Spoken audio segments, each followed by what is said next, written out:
All right. Do you love it or leave it? Protagonists meet in the first 10% of the story.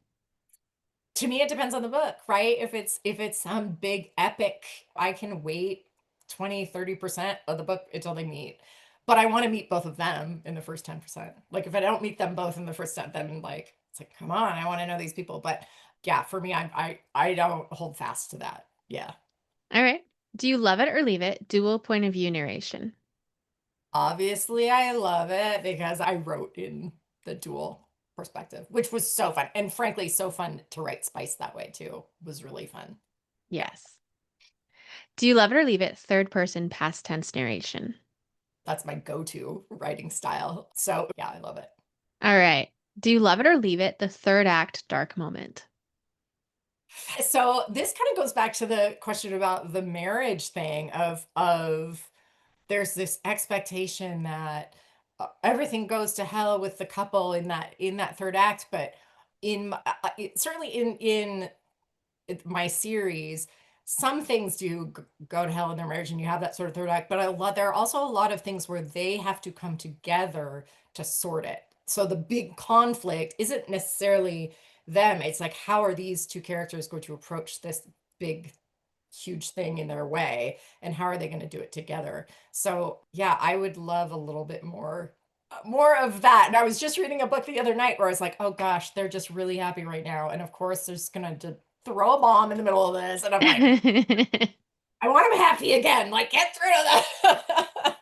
You don't want the dread of knowing something's Yeah, yeah, coming. exactly. Yeah. All right. Do you love it or leave it? Always end with an epilogue.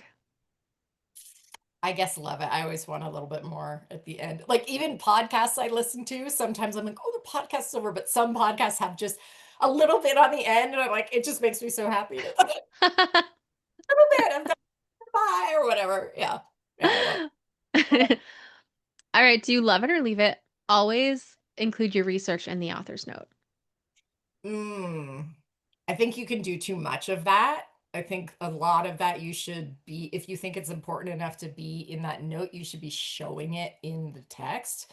But sometimes you really need to add. So, like in Heirs and Spares, the third book, Crown and Thorns, Walter Raleigh, who's the actual historical figure, shows up in my fake country. So being kind of a note about that in the book of like, he went sort of missing from history for a good 3 years, and I have him show up in Croydon in those sort of missing 3 years. So That's I fun.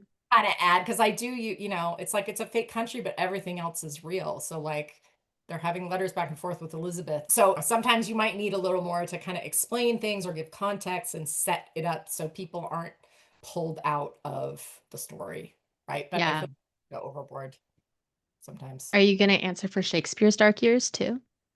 I should. Shakespeare. Yeah. All right. And are there any other rules I didn't ask about that you like to break? Not really. I mean, I think we got into the marriage one, and I guess the rule I broke a big rule of I wrote two spice levels. That's a pretty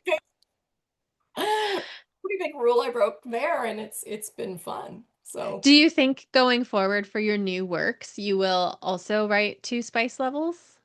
I would like to, but I don't know if I will. It all comes down to like marketability and things like that. So ultimately, because I self-pubbed the first one, like I indie pubbed the closed bed curtains, it was no skin off the publisher's nose to do the next one. So I think it's fun. And I again love being able to have a wider audience.